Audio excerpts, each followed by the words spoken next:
ลมิตรสิทาพระประจำวันเกิดเสริมดวงชะตาให้อาหารปลาหน้าวัดสุขใจเชิญร่วมบุญสงน้ำพระธาตุน้อมใจอภิวาทขอบุญสุขใจสุขกายไหว้พระขอพรองค์พระเจ้าทันใจหลวงพ่อประเสริฐเจริญพรอวยชัยให้ท่านสุขใจทั่วกัน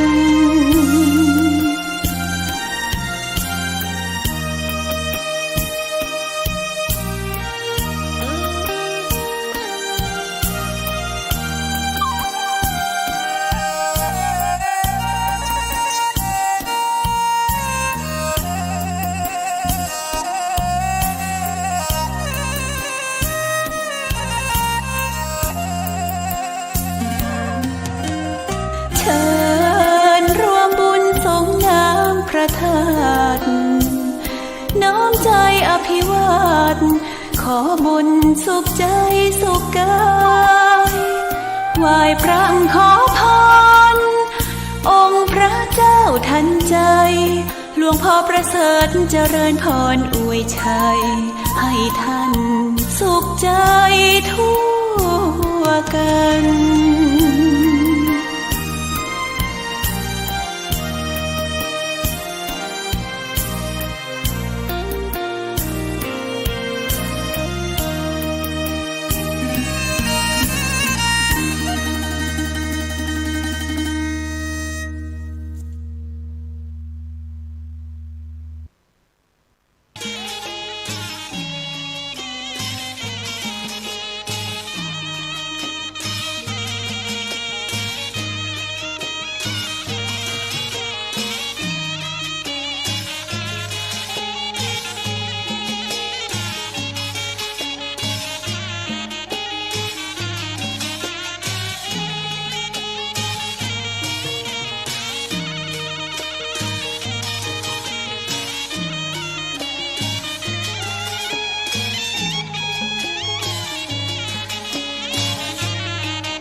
ยกมือ10 นิ้วกราบนบนอบน้อมยังพระติรัตนแก้วเจ้าตั้ง3 ประการ อันมีพระพุทธเจ้าพระสัทธรรมเจ้าพระสังฆเจ้าอันเป็นสรณะที่เปิงตีเคารพนับถืออันสูงสุดในชีวิตกราบคารวะแตบไตไวสาปารมีธรรมพระมหาเถรานุเถระเจ้าคณะพระสังฆาธิการภิกขุสงฆ์สามเณรจุตนจุองค์โดยความเคารพเจริญสุขเจริญปอนป่อออกไม่ออกศรัทธานาบุญสันนิบันตันเข้าจุหนุ่มเท่าใจยิงขอน้อมต้อนรับทุกท่านเข้าสู่รายการมรดกธรรมกำเมืองและสารธรรมกำเมือง ดังสถานีวิทยุกระจายเสียงพระพุทธศาสนาแห่งชาติและสังคมคลื่นเพื่อการศึกษาพระพุทธศาสนาและวัฒนธรรมคลื่นพระพุทธศาสนาและจริยธรรมส่งสัญญาณออกอากาศทางสถานีวิทยุคลื่น FM 96.0 เมกะเฮิรตซ์ในความอุปถัมภ์ของมูลนิธิพระบรมธาตุเจ้าดอยสุเทพในเมตตาของพ่อครูวรลบนามวงพรหมท่านผู้อำนวยการสถานี และสถานีวิทยุคลื่นพระพุทธศาสนาและจริยธรรมส่งสัญญาณกระจายเสียงในระบบคลื่นความถี่ FM 104.50 เมกะเฮิรตซ์จากวัดไฝ่หินในเมตตาของท่านอาจารย์พระครูสมุวิสุวัตรวรกิจโจท่านผู้อำนวยการสถานีตลอดจนสถานีวิทยุชุมชนต่างๆวิทยุกระจายเสียงตีต่างตันผู้อำนวยการสถานีได้ลิงก์สัญญาณจากแม่ข่ายทั้ง2 สถานีนี้ออกอากาศให้ญาติโยมทั้งหลายได้สดับรับฟังกันอยู่ในเวลานี้พร้อมกันนี้ก็ขอยกมือ10 นิ้วกราบถวายการต้อนรับและเจริญปอนต้อนรับพระมหาเถระครูบาสังฆเถระเจ้าภิกขุสงฆ์องค์เนรจุตนจุองค์ตระจนปอออกไม่ออกศรัทธานาบุญพุทธศาสนิกชนทุกท่านที่ได้ติดตามรับชมรับฟังทั้งภาพและเสียงการไลฟ์สดทาง Facebook ไลฟ์ของวัดวังสิงห์คำ Facebook ไลฟ์ของทีวีวัดไฝ่หิน Facebook ไลฟ์ของธรรมะภาคเหนือ Facebook ไลฟ์ของธรรมะคลายเครียดตระจนหน้าจอ Facebook ไลฟ์ของ FC แฟนรายการทุกรูปทุกท่านที่ได้เข้ามาแล้วได้กดแชร์รายการนี้แชร์เสียงธรรมเสียงบุญนี้ไปยังกลุ่มของเพื่อนๆใน Facebook ของท่านรายการนี้ดำเนินโดยกล่าวกับผมอาตมภาพพระครูวิสิทธิ์ศรีลาภรณ์รองเจ้าคณะอำเภอเมืองเชียงใหม่เจ้าอาวาสวัดวังสิงห์คำตำบลป่าแดดอำเภอเมืองเชียงใหม่จังหวัดเชียงใหม่เป็นผู้ดำเนินรายการหรือนามเรียกขานที่ญาติโยมตั้งกันห้องกันว่าตุลุงในวังนำรายการมาพบมาปะกับทุกท่านตั้งแต่เวลานี้เป็นต้นไป กราบขอบพระคุณทุกท่านเนอะครูบาอาจารย์จุตนจุองค์พอออกไม่ออกสถานบุญที่ได้ติดตามรายการด้วยดีเสมอมาก่อนที่จะได้ดำเนินรายการในวันนี้ก็ขออนุญาตตักได้ญาติโยมที่ได้เข้ามาแล้ว กำลังรายงานตั๋ว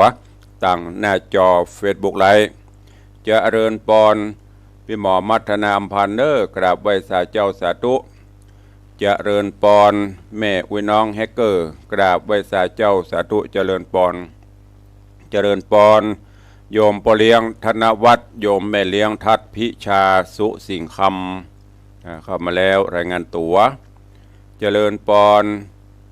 โยมปี้อัญชลีคำกิติสาธุเจ้าเจริญปอนโยมเพชรแม่นกะโยมเพชรเนาะน้อมกราบไหว้สาเจ้าสาธุเจริญปอนโยมปี้ชิดชบากราบไหว้สาเจ้าสาธุเจริญปอนตรับโยมสลินทิพย์บุญเลิศน้อมกราบไหว้สาเจ้าสาธุ อันนี้กำลังเข้ามาติดตามนอกนั้นกำลังติดตามรับชมเพิ่นยังไม่ได้คอมเมนต์ ก็เลยประกาศรักไปเนาะ หันเปิ้นกำลังรับชมอยู่แต่ถ้ามีคอมเมนต์เข้ามาแสดงว่ารายงานตัวละถ้ายังไม่ได้คอมเมนต์ก็ยังไม่ได้รายงานตัวอาจจะเข้ามาแวบส่องพอก็เดี๋ยวก็แวบไปทางอื่นผู้ ก็ตั้งบ้านตั้งจองกำเดียวก้อยตักตายก้อยปกก้อยปะกันเนาะวันนี้สภาพอากาศก็หมอกม่วนไม่ร้อนไม่หนาวจนเกินไปพอดี แต่ถ้าต่างเชิงเขาต่างชนบทนี่ก็จะเย็นกว่าต่างในเมืองน้อยต้องขอประทานอภัยเนอะซุ้มเสียง ซุ้มเสียงอาจจะไม่ค่อยเปล่งป้อยเท่าใดอูไปบรรยายไปก็เดี๋ยวก็แฮมเครื่องมันยังบ่ฮ้อนเตื้อมันยังรถนะเนาะรถนั้นมาเจ้าลูกมาต้องอุ่นเครื่องเจ็ดรถดูน้ำมันเครื่องตรวจความพร้อมคนเฮาก็เหมือนกันตื่นมาก็ต้องยืดเส้นยืดสายแกว่งแขนพ่องสะบัดหั่นสะบัดนี่พ่องเพื่อให้เส้นสายมันยืดก่อน เพราะนั้นก็ต้องขอสุมาอภัยช่วงนี้ทำเรื่องจบไปเรียบร้อยรอเรื่องใหม่กำลังจะลงสู่จอ กำลังเสาะเรื่องใหม่ก็ว่าใหม่จริงๆนะเกิดเตะพ่องสลับกันไปครูบาอาจารย์บางรูปบางองค์พระสงฆ์องค์เนนก็เอามาเตะซ้ำกันไปก็ติดตามฟังกันไปเนอะอย่างที่ในธรรมเปิ้นบอกนะใต้รายการกู้ผูกเปิ้นถึงจะบอกฟังแล้วก็เกะกรไกลเอาสาระเอาแก่นเอาสารการฟังด้วยดีย่อมมีปัญญาสุดสูสังละพะเตปัญญังการฟังด้วยดีย่อมมีปัญญาฟังจะได้ฟังด้วยดีฟังแล้วก็รู้จักคิดพิจารณาแล้วเก็บเอาสิ่งดีๆเหล่านั้นนำไปใช้บอกว่าจะเป็นภัยผู้ใดที่ไหนการอู้การจาการบรรยายธรรมการนำเสนอเรื่องราวต่างๆมันก็จะยกอุปมาอุปไมยพ่องบางทั้งบางเตื้อก็อาจจะบรรทุกใจเฮาจับใจแห้งบะแน่นใจกาจับใจครูบาบรรทุกใจพระน้อย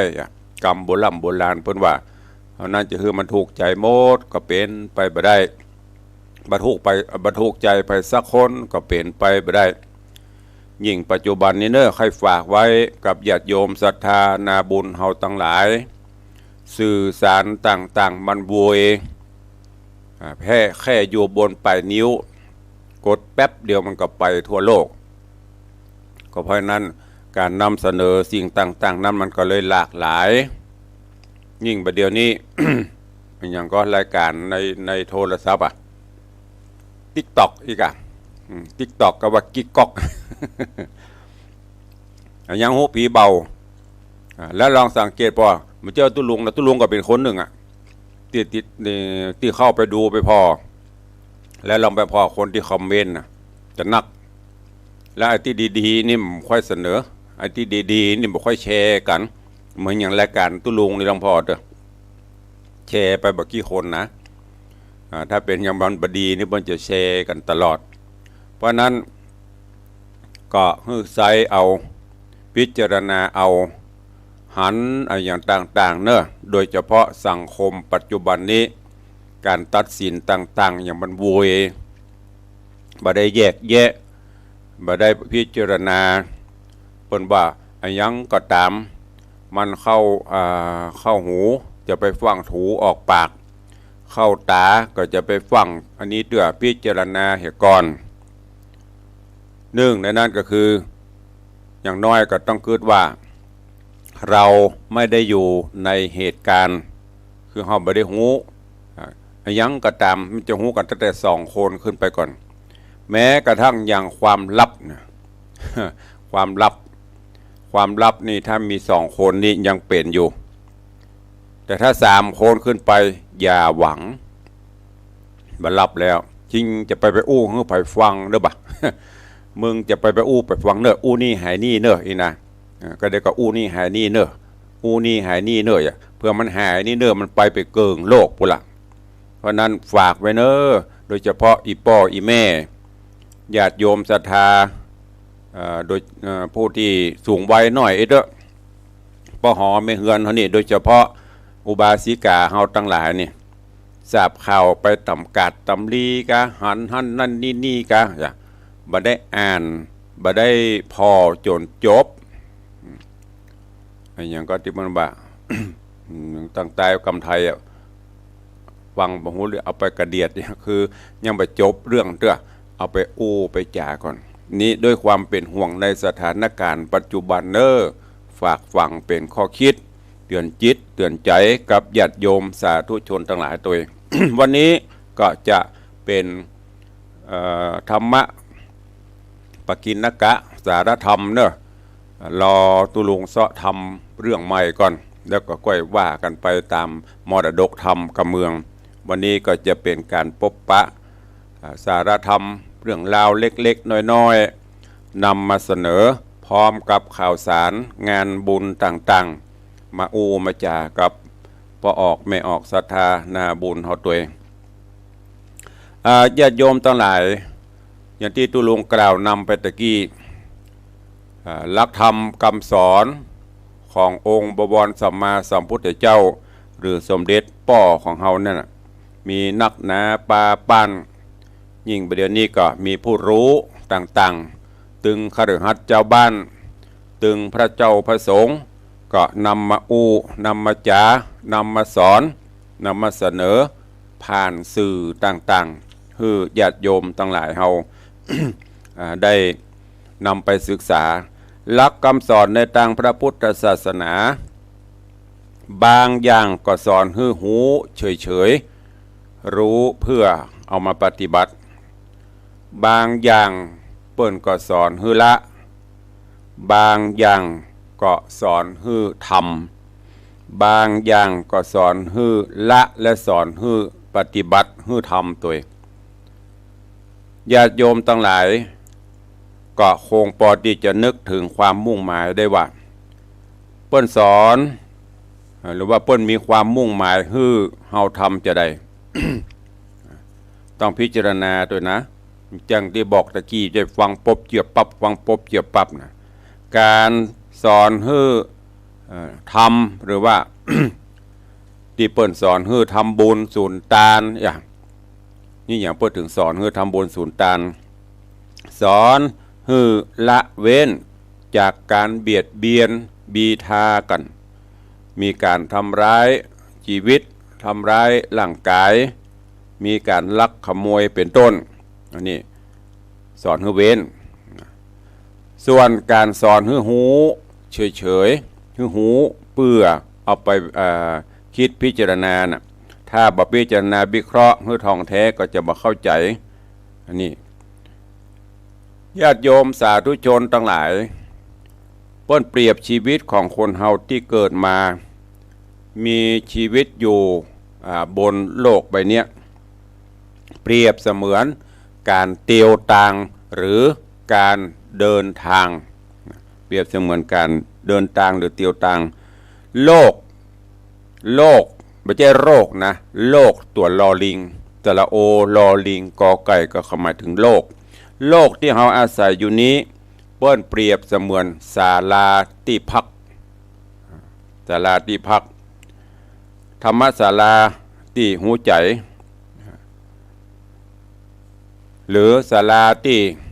ผู้มีบุญแต่ก่อนนี้จะมีแต่ประเด็นนี้เริ่มจะหายไปพ่องละที่เปิ้นแปลงศาลาพักใจศาลาพักฮ้อนเนี่ย ไว้ตามถนนหนทางที่เวลาเขาไปตามระหว่างทางประเด็นนี้ก็จะหันเฉพาะทางหลวงเพื่อสร้างไว้เมื่อก่อนนี้จะเป็นศาลาญาติโยมผู้ใจบุญเปิ้นแปลงไว้ตาม4 แยก 3 แยกหนทางมันไกลเปิ้นจะแปลงไว้ระหว่างทางซึ่งส่วนมากก็จะเป็นพวกในถิ่นธุรกันดารไปมาลำบากห่างจากบ้านคนจำเป็นจะต้องใช้ผู้คนที่จำเป็นจะต้องอาศัยจะต้องพักผ่อนอยู่บนศาลานั้นในระหว่างทางญาติโยมทั้งหลายอีป่อยแม่ลองสังเกตพอคนตีเตียวตางเดินตางนั่นน่ะ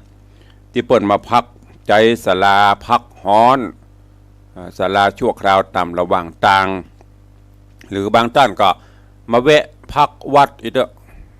ไปพักโรงแรมอีกเด้ออย่างประเด็นเนี่ยรีสอร์ทโรงแรมเนี่ยการใช้เวลาไปพักผ่อนบัดเต้ากันเนี่ยเปรียบเทียบมือหันง่ายๆนะบางพ่อนก็ไปนอนรีสอร์ทคืน2 คืนเนี่ยหรือไปศาลาไปนอนไปพักไปจอดยิ่งสมัยก่อนเนี่ยปดเตียวไม่ได้มีรถล้างนักอย่างประเดียวกลางจ้องพ่องเอาผ้าปกหัวพ่องเตียวระหว่างทางฮ้อนก็ฮ้อนไปปะศาลาเปิ้นก็จะจอดจะพักจะย่างการจอดการพักย่างนั่นใช้เวลาบัดเต้ากันบางท่านบางคนก็จอดพักมาถึงชั่วโมงต้องฟังต้องรีบเตียวตางต้องรีบเดินตางต่ออย่างบางคนขับรถเนี่ยรู้สึกมันง่วงก็ไปจอดพักตามข้างตางงีบเดี๋ยวสักกรรมหายง่วงหายก็ไปต่อ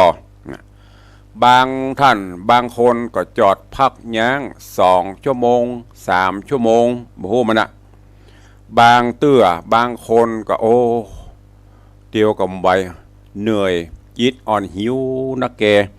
ขอจอดขอพักย่างที่นี่สักคืนเมื่อก่อนมันมีรีสอร์ทมันมีโรงแรมมีโฮเทล เดี๋ยวนี้ยังแควนมันมีก่อนนี่นอนสุมาเดกำเมืองเขานอนเหี่ยตำข้างตางเขานะผ้าพื้นปูนอนไปเตรียมมีอะไรให้ก็กระเป๋านอนหนุนหัวไปยุงผ่องไปยุงผ่องไปเดี๋ยวยังดีมันมีที่พักพิงที่พักใจนักอยู่ก็พักชั่วคราวพ่องเมินพ่องพักแรมพังคืน2 คืนพ่องบางเดือนก็ประมาณอาทิตย์ญาติโยมท่านทั้งหลาย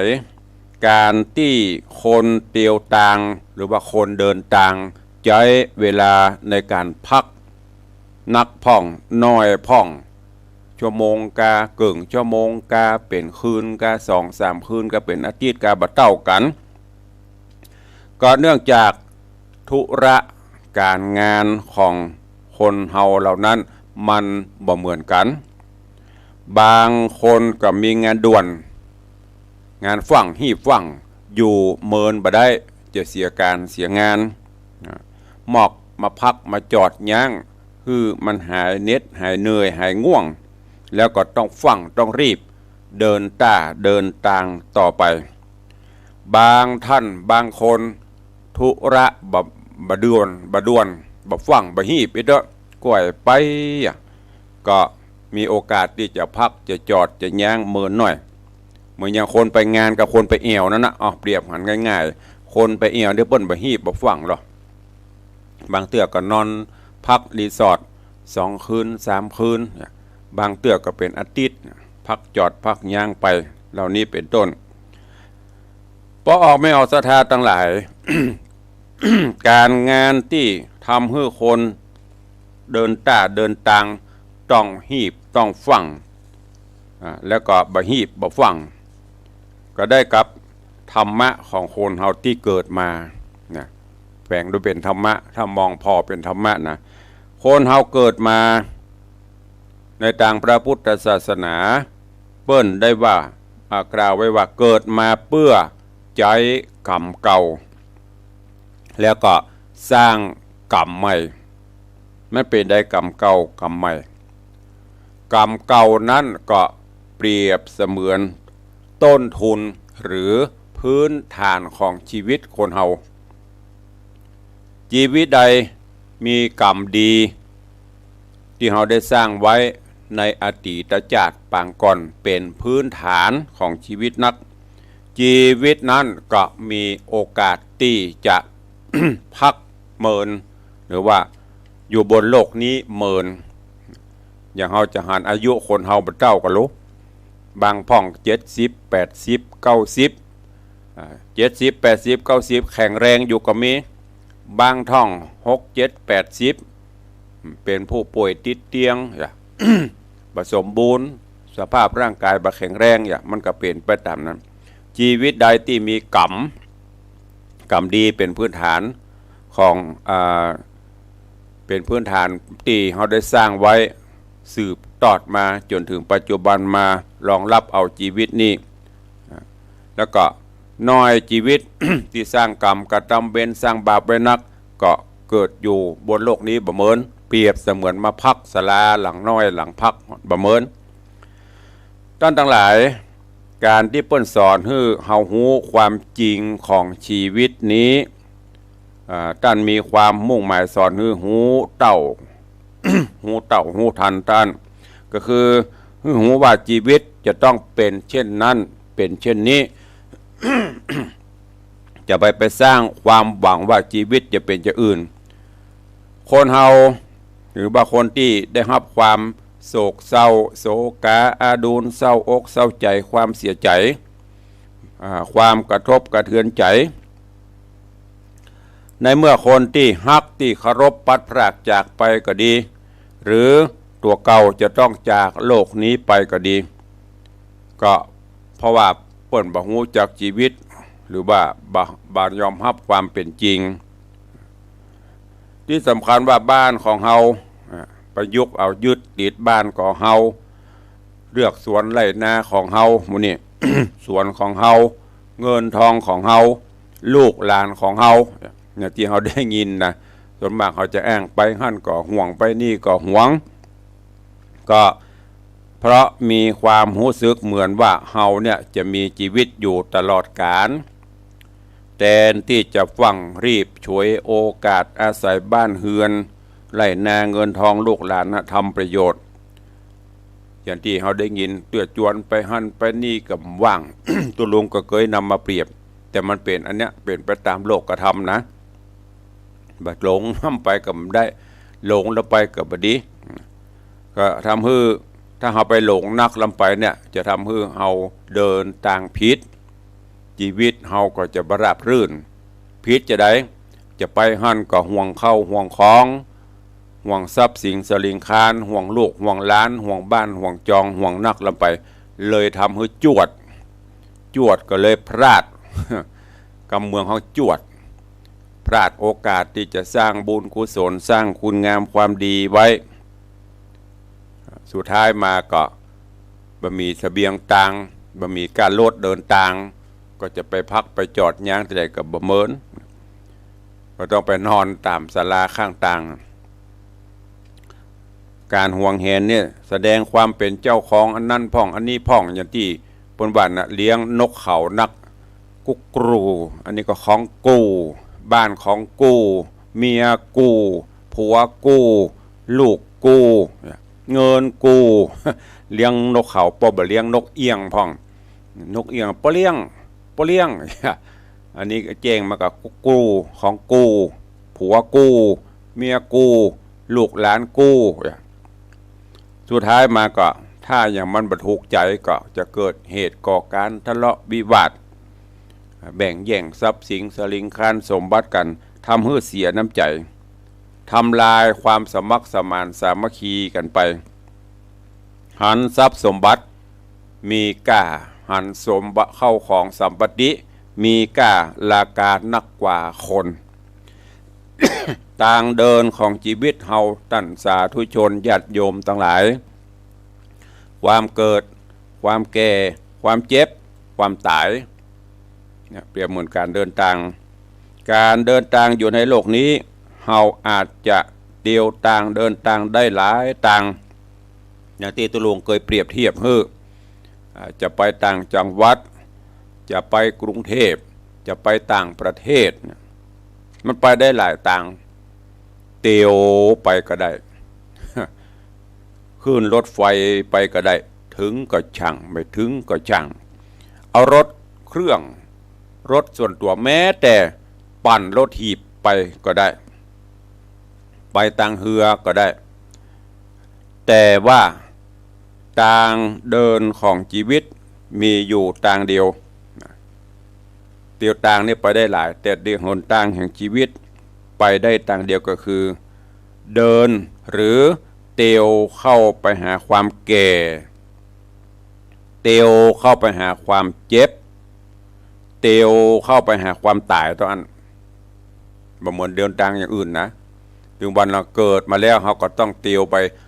ทางหน้าก็จะไปปะกับความแก่เมื่อแก่ตนแก่ตัวมาก็จะเตียวเข้าไปหาความเจ็บความปัดพรากจากกัน สุดท้ายก็ตายก็คือถึงจุดหมายนะ ทุกชีวิตสรรพสิ่งบนโลกนี้อันเนี้ยคือการเดินทางชีวิตเป็นเช่นนี้ตลอดบ่เหมือนกับการเดินทางอย่างอื่นเดินทางอย่างอื่นมีสตางค์น้อยก็ไปเครื่องบินโรยน้อยก็ซื้อเฮลิคอปเตอร์ซื้อเครื่องบินส่วนตัวเรือแจ็คเรืออย่างมุนน่ะเอามาให้บดีก็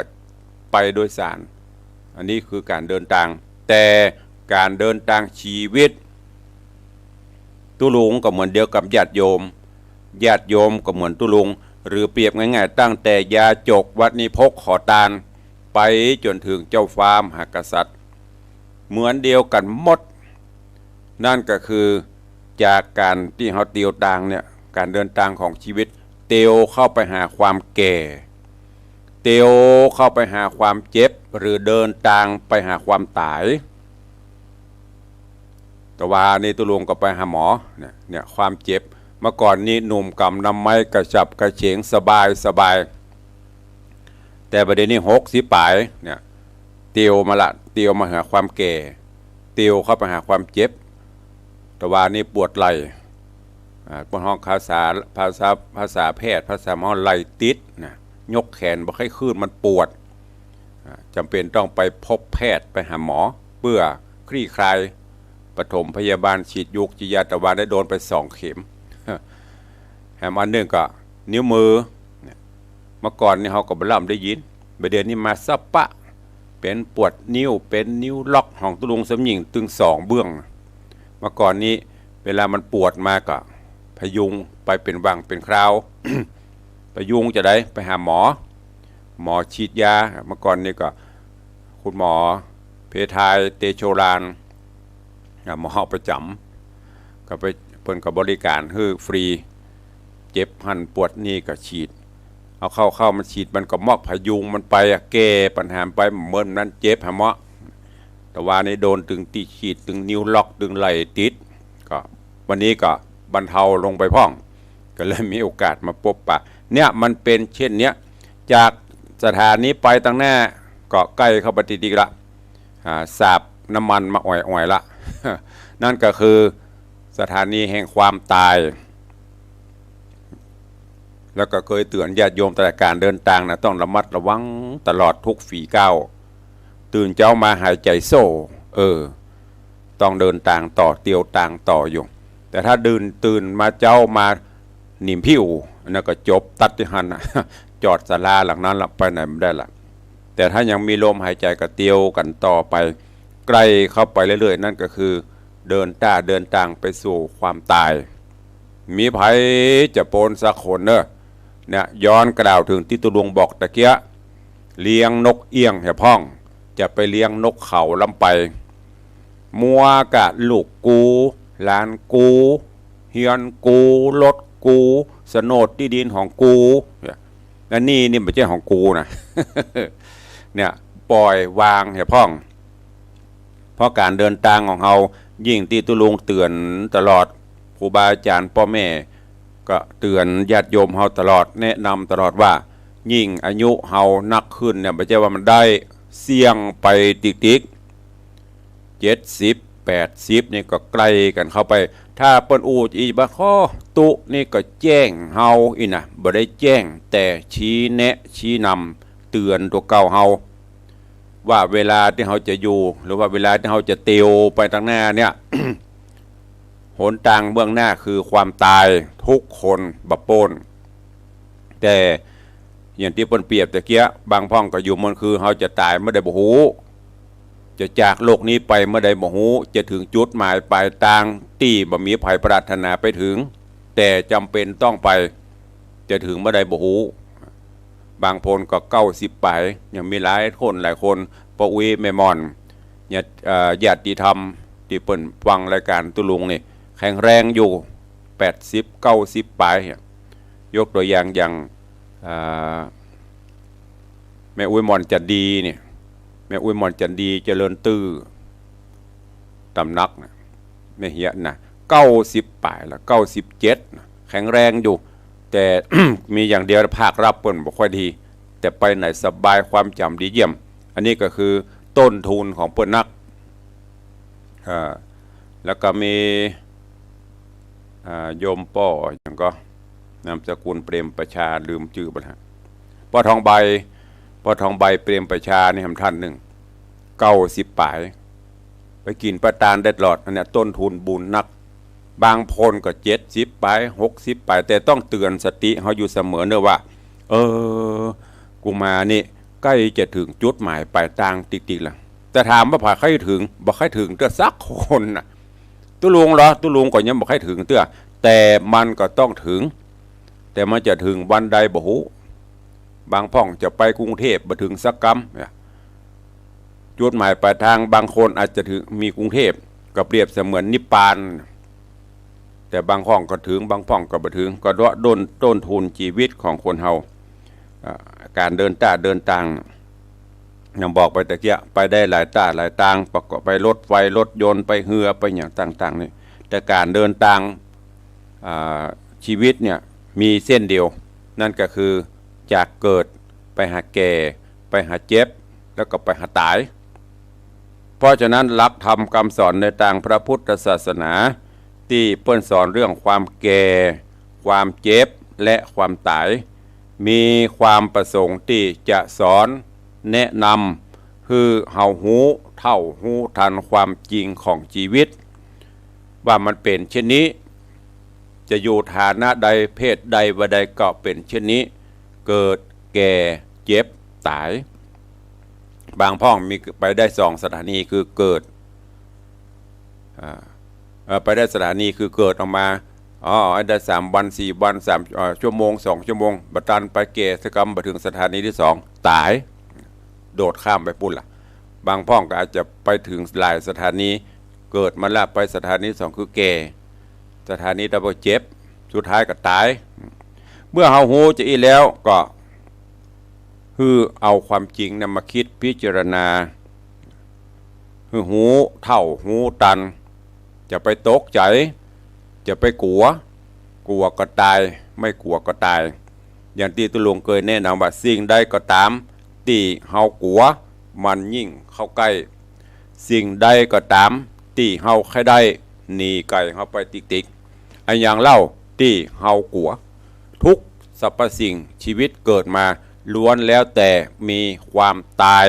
หรือตายเหมือนกันหมดแม้กระทั่งถามตุลุงกลัวตายก็ตุลุงก็ศึกษาธรรมะมันเป็นธรรมดากลัวอยู่แต่กลัวก็ตึมป้นเมื่อเฮามาป้นอย่างเงี้ยได้ต้องยอมรับความเป็นจริง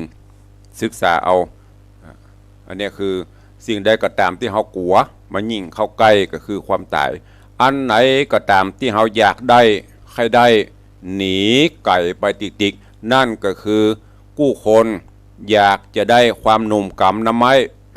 อยากจะได้กำลังวังชาบะเจ็บบะไข้บะป่วยไปถามเต้ากู้คนเขาได้แต่เป็นไปบ่ได้เกิดมาบะเจ็บไข้ได้ป่วยนี่มีอย่างที่ตุลุงเคยอู้ที่เล่นที่จริงปออุ้ยแม่อุ้ยบางพอโอ้ตุเจ้าอุ้ยเกิดมาอายุป่านนี้นะเข็มไปจะได้ก็ตึมหันหงยาไปจะได้อุ้ยก็ตึมหันนะแต่อุ้ยก็บะป้นยาผงแดง ยาแก้ลมแก้กัดยาสมุนไพรนั่นก็แสดงว่ามันยังบะเต็มร้อยยังมีอยู่เจ็บไข้ได้ป่วยเมื่อหูจะอีแล้วเนอญาติโยมสาธุชนทั้งหลายยิ่งโลกปัจจุบันนี้ความเป็นอยู่ก็อย่างที่เฮาหูเฮาหันกันต้องรู้เท่ารู้ทันรู้กันหูแก้โดยการมีธรรมะสัจธรรมคำสอนเอามาใช้ในการดำเนินชีวิตเฮา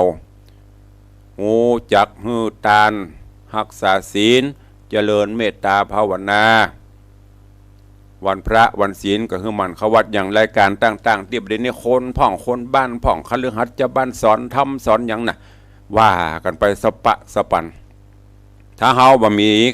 หลักพิจารณาจะคล้อยตามอย่างเป็นว่าไหวอันนั้นก็บ่ดีไหวอันนี้ก็บ่ถูกนี่นะตุลงก็เคยเปรียบพ่อแม่ครูบาอาจารย์มีพระพุทธเจ้าเป็นต้นเพิ่นก็เคยเปรียบพระญาปัญญาคนมันบ่เท่ากันถ้ามันเท่ากันหมดนี่คนง่าวกับเมียลวกกันหมดเนาะพี่ป้อยแม่ก็ว่าได้มันต้องไปสอนนักอย่างที่พี่ตายตุลุงทองเพิ่นว่า คนแตะกอนนี่มันฮู้กันนะเท่าแก่รู้แล้ว อันนั้นคือคนเปิ้นฮู้กันหมดล่ะแต่บัดเดี๋ยวมันบ่อ่านยิ่งสื่อสารอย่างต่างๆออกมาคนก็บ่ค่อยพิจารณานะมันก็เลยมีก็เป็นนั่นเป็นนี่เปิ้นไปสร้างพระพุทธรูปก็ว่าบ่ดีไปสร้างอันนั้นก็บ่ดีอันนั้นก็บ่ดีมันจะฮื้อนั่งรับตากกงกยิ่งชีวิตพระเจ้าพระสงฆ์บ่ได้อยู่ลำบากพอเปิ้นเอาไปล้อเลียนไปสปะอย่างที่ย้อนกล่าวอย่างที่ลุงบอกตะกี้นะไปหันในนั่นในนี่ตำเตียข่าวอย่างต่างๆโปโตบางเตื้อบางตนตุเจ้าพระเนนที่ทำเรื่องนั้นไปเปิ้นพอมีลูกเป็นโหลพุ่นน่ะเปิ้นก็เอามาลงพอลงปุ๊บศรัทธาอีป้อยแม่หันปุ๊บเอาหามาบ่ห้าหัวมดมาด่ากันไปอันเนี้ยคืออันตรายคือพินิจพิจารณาไปกินไปตานไปพ่อแม่เฮามาก่อนป้าอุ้ยแม่มอนเปิ้นสอนเรื่องไผเรื่องมันคนแต่ก่อนนี่เปิ้นแยกแยะนะเปิ้นถือมีความสุขเรื่องไผเรื่องมันก็ย้อนเขาถึงหลักธรรมที่ว่ากรรมไผกรรมมันตุเจ้าเนี่ยบดีก็ไปเป็นเรื่องของตุเจ้าฮับกรรมไปอีพ่ออีแม่เนี่ยบดีกับเรื่องเฮาบ่ได้ไปช่วยเปิ้นเฮาบ่ได้ไปชุบไปเลี้ยงอย่างเปิ้นนักยิ่งต่างบางเตื้อก็ข่าวเกิดที่ไหนบ่ฮู้แต่เฮาหูก็ปากันไปวิเคราะห์วิจารณ์ไม่ต้องไปวิเคราะห์วิจารณ์ไผดูตัวออกบอกตัวถูกใจตัวเป็นพอตัวเฮาพุทธเจ้าเพิ่นสอนดูลมหายใจของเฮานี้พอตัวเฮานี้ว่าเฮาดีปอละกะเฮาถึงจะไปวิเคราะห์วิจารณ์เปิ้นยกเว้นแนะนำเปิ้นหันมันบ่ถูกบ่ต้องเฮาแนะนำในสิ่งที่ดีด้วยมีใจเมตตากรุณาไม่ใช่ไปซ้ำไปเติมเพิ่นบอกว่านิสัยคนปัจจุบันนี้ชอบความชิบหายมีข่าวอย่างป้องซ้ำเติมไปมือหูก็อีนั่นเป็นจะอันไอ้นี่เป็นจะอีตุนั่นเป็นจะนี่แล้วก็มาดูตัวเก่าเฮาตื่นเจ้ามาก็ดีค่ำก็ดีมันปั่มเป่งภาวนาพอตัวเฮานี่เตอะเฮาจะเตียวตังปัตนาได้เฮาจะไปเพาะไปปบไปปะไปเจอไอ้อย่างพ่องพินิจพิเคราะห์เอาจะไปปะมงกาอย่าไปปะหัวปุดกาอย่างยิ่งน้ำท่วมน่ะ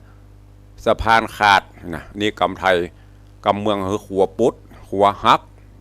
ถ้าเขาจะเนี้ยจะได้ข้ามไปให้มันถึงจุดหมาย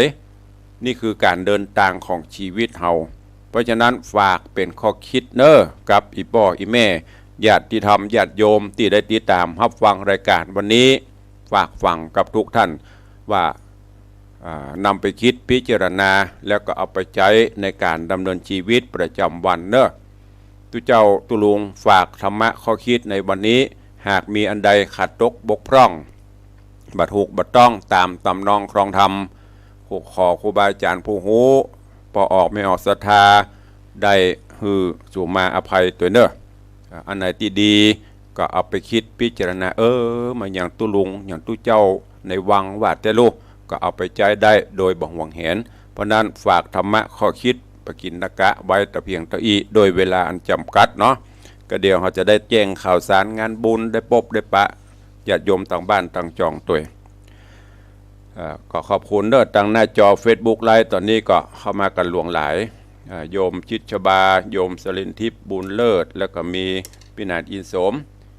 เสียงดีอยู่เครื่องดี เครื่องดีอยู่เครื่องดีเซน มันจะเบนซินเนาะดีเซลมันก็กล้วยไปพินาศผู้ใบนะพินาศอินสมบอกอีเสียงดีอยู่เครื่องดีก็ซ่อมมันไปเนาะมันลดนะกะโอ้ตั้งแต่ซื้อมาจนขายมาซ่อมมันก็ไม่ได้โยมอรพินใจที่กรกับสาธุเจริญพรโยมเมฆอย่างคำรุ่งไพโรจน์เนอะสาธุฟังอยู่เนอะเจ้าชัดเจนดีเจ้าสาธุอนุโมทนาเจริญพรคุณโยมทองคำที่บงคำเจริญพรใหญ่ดอยซิวโยมสุพรรณีกับสาธุเจ้าฮอตต้อวันนี้ วันนี้ป้าหลวงเขาก็มาฟังเนอะป้าหลวงสมพงษ์วงฤทธิ์วัดตีกำนัน เซลเล่นเดี๋ยวกำนันนงได้ยินมันจะโดนนะวันนี้วันนี้มันไปปั่นรถถีบกะอีกะอยู่บ้านฟังธรรมไปพ้องกันเนาะกูเตือนนี่ปุ้นวันนี้อากาศสดชื่นไปปั่นสอทอนะถึง2 คนเขาเนี่ยดีปั่นเข้ามาในวัดนี่พ้องกันจะได้สร้างงานพ้องเซลเล่นมาได้เนอะอยู่ดีมีสุขเจริญปอนต้อนรับโยมอาตายปฏิวัติยาสมุทรอันนี้ก็เลี้ยงกาแฟใหม่กำลังจะเปิดร้านกาแฟผู้หลวงสมพงษ์ต้องการกาแฟสั่งได้เนอะตู้เจ้าคิดเกี่ยวละบาท เจริญปอนท่านรองวันเพ็ญนมัสการเจ้ารอของขวัญอยู่เนอะได้เต้าเดียวนะปีใหม่ต้องมา3 เต้าเนอะทำนั้นหันเปิดไปปดต่อบาก้าหิมะกันนี่ ก็ไปเติ้ลอย่างที่ตุลุงบอกใจชีวิตคุ้มค่ากินไปตันไปแอวไปไม่ต้องไปอย่างกำมันนักลำเหลือแต่เฮาก็ไปแจ้ว่าทะเลทลายด้วยสร้างในสิ่งที่ดีนำสิ่งที่ดีสู่ชีวิตเนี่ยเจริญปอนโยมตูนกราบใจโยมเพ็ญศรีโยมเพ็ญศรีอยู่สันทรายสาธุมาปล่อยปลาด้วยกันเดี๋ยวตุลุงจะแจ้งข่าวมาลุนกันโยมจิตพิมพ์มโนชัยสาธุเจ้าสาธุอนุโมทนานี้ FC ต่างหน้าจอ Facebook ไลฟ์หลวงหลายกันอยู่หนาแน่นแต่ต่างบ้านเริ่มแหลมแต้มแตะหายไปละ ป๊อปปะข่าวแรกวันนี้ใกล้เข้ามาแล้ววันที่15 ธันวาคมที่จะถึงนี้โดยเฉพาะ FC แฟนรายการตังคลื่น96มีนัดปบนัดปะกันงานทำบุญสถานีคลื่น96งานประจำปีที่หอคำพญามังลายมีที่ไหนหอคำพญามังลายมันต้องบอกเราไปกันกู้ปีละแถวนอกเว้นที่บ่เคยไปก็คือใกล้ๆกับอนุสาวรีย์3 กษัตริย์หน้าคอกเก่าไปเตอะรถมันจอดเต็มมันพอครูวันลบมาดึงเบียบนะพิธีกรก็นักปิณานิสมพ่องหรือว่านักจัดรายการขึ้น90ถึงเต็มมันเพื่อจะมีการตอดผ้าป่าด้วยทำบุญตอดผ้าป่าบำรุงสถานีน้อมเอิญเจิญจวนในส่วนของรายการตุลุงกำลังได้500 บาทภายหอมตุลุงพี่หมอมัฒนาอัมพันธ์พร้อมครอบครัวร่วมทำบุญพระป่าสถานีผ่านต่างรายการตุลุง500นอกนั้นดักปิ้งอยู่ก็ไปลืมกันนะวันที่15ในก็แจ้งข่าวแล้วก็รวดอนุโมทนาประชาสัมพันธ์ข่าวสารให้ญาติโยมครูบาอาจารย์เนาะวันที่31 ธันวา1 มกราตีวัดต้งหมื่นน้อยตำบลหนองหานอำเภอสันทรายมีการฟังเทศน์มหาจารย์สวดมนต์ข้ามปีทำความดีเสริมชีวิตที่วัดต้งหมื่นน้อยตั้งแต่วันที่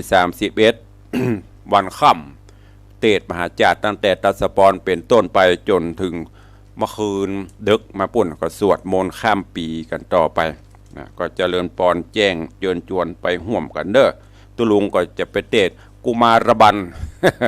เปิดขอไปเป็นกุมารจะน้อยน้อยเสียงเป็นได้บุ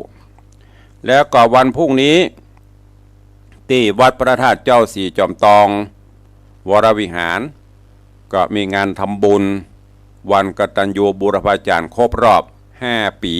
วันละสังขารหลวงปู่ทองเฮาหลวงปู่เปิ้นละสังขารไปจะครบ5 ปีวันที่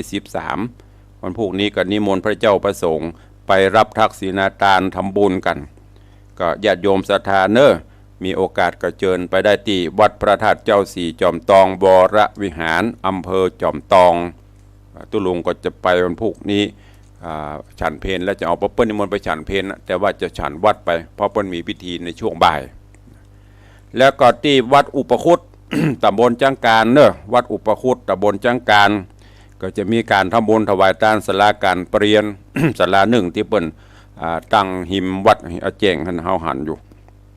ก็ในวันที่25 ธันวาคมก็เชิญชวนญาติโยมทั้งหลายไปร่วมเปิ้ลนิมนต์พระสงฆ์ถึงภาคมะงายถึงภาคมะตอนก็ไปร่วมปฏิบัติอุปคุตตำบลช้างครานอำเภอเมียงจังหวัดเชียงใหม่ที่วัดบวกครกหลวงตำบลต้าสลาอำเภอเมืองจังหวัดเชียงใหม่ก็จะมี งานทำบุญอายุวัฒนมงคลครบรอบ94 ปีตุลุงแดงที่ท่านอาจารย์พระครูธีระจะอูนะปฐมมรรคลาภ อันนี้ท่านอาจารย์ธีระเนี่ยสุขภาพสมบูรณ์แข็งแรง94 ปีหลวงปู่ท่านพระครูสุมงคลรัตน์หรือตุลุงแดงก็เจิญไปห่วมกันเนิดที่วัดบวกครกหลวงตำบลตะสลาแล้วก็ที่วัดยางกวงจอมสลีบุรีนามหนังหัวตำบลหายาวัดของครูบาฟุกท่านพระครูประหลัดธีนวัฒน์นะก็จะมีงานทำบุญครบรอบสถาปนาครบ728 ปีไว้ที่วันอังคารที่7 มกราคมปีหน้าวันนิมนต์ตื่นมาไงตื่นมาตอนแต่ตุลุงได้รับนิมนต์ดีกานิมนต์ 16 นาฬิกา 4 โมงปุ๊กก่อนที่วัดยางกวงแล้วก็ที่วัดหมื่นสารตำบลหายาก็จะมีงานทำบุญครบรอบอายุวัฒนมงคลครบ6 รอบ72 ปี52 ภาษาท่านพระครูสุทธิจิตตาภิรัตน์ที่ปรึกษาเจ้าคณะตำบลหายาเนอะวันอาทิตย์ที่12 มกราคมไปห่วมกินห่วมทานด้วยกันโอ้เป็นว่า72แล้วนะของเกอันนี้เขาก็นึกว่าเพิ่น60 ป่ายอยู่72ละครบ6 รอบนั่นนะเป็นครูบาละอันนี้ปุ่นเกียงของทำบุญฉลองสมณศักดิ์พัดยศฉลองการตั้งพระอุปชาปุ่นที่วัดน้ำม้าตำบลสถานอำเภอเชียงของจังหวัดเชียงรายนี่เพิ่งนิมนต์ตุลุงไปนะวันที่12 มกราเช่นเดียวกันไปเชียงของเชียงรายปุ่นจะไปตอนใดก่อนหมู่2 ตีแล้วก็งานบำเพ็ญกุศลพระราชทานเพลิงศพหลวงพ่อท่านพระครูวิรุณธรรมวัฒน์อดีตเจ้าอาวาสวัดควรข้าม้าเนอะอดีตเจ้าอาวาสวัดควรข้าม้าตั้งแต่วันที่13 14 15 16นะ13 14 15 16เป็นวันพระราชทานเพลิงศพวัดควรข้าม้าเจิญจวนไปห่วมกันเนอะที่วัดเมืองขอนอำเภอสันทรายหลวงพ่อรองเจ้าคณะอำเภอสันทรายก็จะมีการฟังเทศน์มหาจารย์ในวันที่18 มกราคมเนอะเชิญชวนญาติโยมต่างหลายไปร่วมกินร่วมทานด้วยกันตัวเองแล้วก็18 มกราคมเช่นเดียวกันที่วัด3 หลังตำบลบ้านกลางอำเภอสันปะตองงานผูกพัทธสีมาเชิญไปร่วมกินร่วมทานด้วยกันแล้วก็ที่วัดตาเกวียนวัดของตุเจ้าน้อยเสียงทอง วัดตาเกวียนก็จะมีงานสมโภชงานทำบุญฉลองเสนาสนะปล่อยหลวงหอพระไตรแล้วก็ศาลาปฏิบัติธรรมอันนี้เปิ้นนิมนต์ตุลุงไปวันที่24 มกราเนอะ24 มกรานี่ก็เจริญปอนแจ้งข่าวสารตัวก็บกเข้ามาหางานของต่างวัดวังสิงห์คำแห่งกรรมวันที่31แล้วก็วันที่1นี่มีคำสั่งออกมาเรียบร้อยทุกวัดทั่วราชอาณาจักรจัดกิจกรรมสวดมนต์ข้ามปีสร้างบารมีตามวิถีพุทธเจริญปอนตุลงเจิญจวนญาติโยมเด้อใครจะร่วมเป็นเจ้าภาพปูจาเป็นเจ้าภาพในการจุดพลุถวายเป็นพุทธปูจาธรรมปูจาสังฆปูจาเพื่อความรุ่งโรจน์โชติช่วงชัชวาลถ้าไปเจอคนอื่นเดี๋ยวไปบ้างนะจุดพลุลุ่งโลดก็บ่ถ้าไปอย่างกะซื้อพลุมาจีให้กะอิ่มวะนะแต่นี้ก็ไม่ได้บังคับนะสุดแท้แต่ตามประเพณีธรรมเนียมปฏิบัติใครจะห้อมก็ห้อมไผบ่ห้อมก็ตามใจไม่ได้บังคับเนอะตุลุงบอกตลอดแกนละพลุนะตึงเสียงตึงแสงนะเอาเฉลี่ยกันไปแกนละ150 บาทถ้าเขาแยกผู้เสียงผู้สีมันก็จะแพงกว่ากันแต่อันนี้เฉลี่ยกันไปฮะนะแกนละ150 บาทก็มีโยมแม่บุญปันมีงานโยมปี่จงรักมีงานโยมผ่องพิษมีงานโยมชานิสามีงานก็รับท่านละ1 ลูก1 แกนแล้วก็หอมปล่อยป่าแหมรวมเป็นปัจจัยทั้งหมด 1,000 บาทสาธุอนุโมทนาขอบคุณครับลืมไปเขาจะมีการปล่อยป่าตัวเองปลานี่ก็จะไปซื้อป่าหน้าเขียง ป่าที่มันจะเอาไปเชือดลงหม้อนั่นแหละไปไทยเอาชีวิตเปิ้นบัดได้เอาป่าตัวนิ้วๆนิดๆตัวละบาท2 บาทจะที่เปิ้นบ้านนะอันนั้นก็เดียวปล่อยลงไปกับป่าใหญ่ตวบมันจะตายให้หมดก็เลยจะเอาป่าใหญ่เนี่ยได้กิโลก็ว่ากันไปใครจะห่วมจะได้ก็ห่วมไปเอาโลกวันนี้มาเจ้าเจริญปอนครับสาธุครับเมืองแกนเดี๋ยวก่อนยมป่อพอดีเดี๋ยวกำลังอนุโมทนาอยู่เมืองแกนนี่แฟนครับแตะหอมมา100 บาทก็ขออนุโมทนาตัวเองยมป่อสมานยาวิชัยเมืองแกนพัฒนาร่วมทบุญมา100นอกจากนั้นก็ขอบคุณยมแม่ปราณีพยัคฆ์ไคหพลพร้อมลูกหลานตันเต้าเนอหนองแต้นสันปะตองร่วมโมทนาบุญอย่างนี้เจริญปอนฮัลโหลฮะของป้อวัฒนากะป้อสมานลืมไปเอามา150เป็น250ได้ผู้แกนป่า100ง่ายดีเนอะอย่าบังคับตัววางตุลุงจะไปเวลาใดจะหูตัวเนอะดูมกันเป็น250เนอะ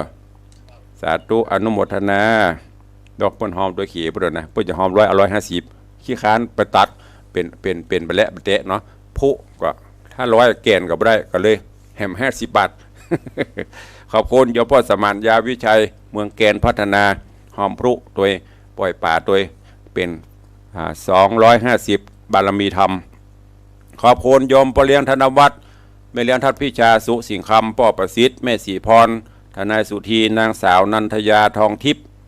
นางบัวคำนายศิลาสุวรรณร่วมเป็นเจ้าภาพถวาย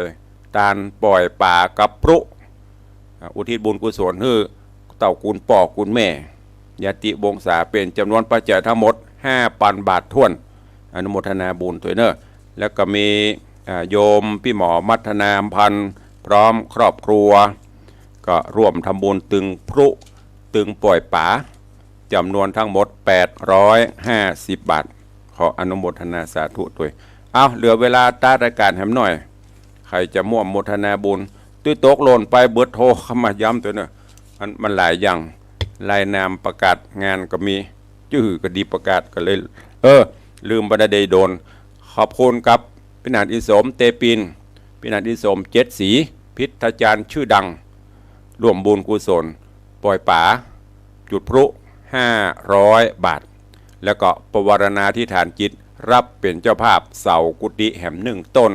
เท่าไรไม่ว่านี่หรอสาธุอนุโมทนากับพินันอิสมเตปินพินันอิสม7 สีตัวเนอะเอาใครจะอู้ตัวตุลุงเข้าสู่หมดรายการใกล้จะหมดเวลาแล้วถึงคลื่น96ถึงคลื่น104ไผจะปล่อยป่าไผจะจุดพลุเนอะจะเริ่มฉลองต้อนรับปีใหม่ปล่อยเคาะปล่อยน้ำตามคติความเชื่อใครเชื่อก็ทำไปใครไม่เชื่อก็แล้วไปเพราะประเดี๋ยวอย่างที่ลุงย้ำตะเกียแนะนำมาการสอนการทำพิจารณาเอาคนเดียวทำแล้วสบายใจทำแล้วมีความสุขใจไม่เดือดร้อนใครทำไปเถอะแต่ทำแล้วเดือดร้อนผัวก็เดือดมึงประตานอย่างประล้ำประเหลือกำอันการเมียก็แจ้งสัวประตานอย่างล้ำเหลือเก็บใบเลี้ยงกันเหียบัดต้องตานไม่บังเกิดประโยชน์ใดๆเพราะมันบาลานกันละมันไปตั้งหน้านี่ตุลุงจะเย้มเน้มตลอดทำไปถ้ามันบ่เดือดร้อนตัวเก่าใครจะว่าได้ก็ทำไปก็ก่อยสร้างบารมีทำไปมันถึงดีขึ้นเจริญปอนครับบัดดีปีใหม่ครับผมเจริญทำบุญสูญตานไป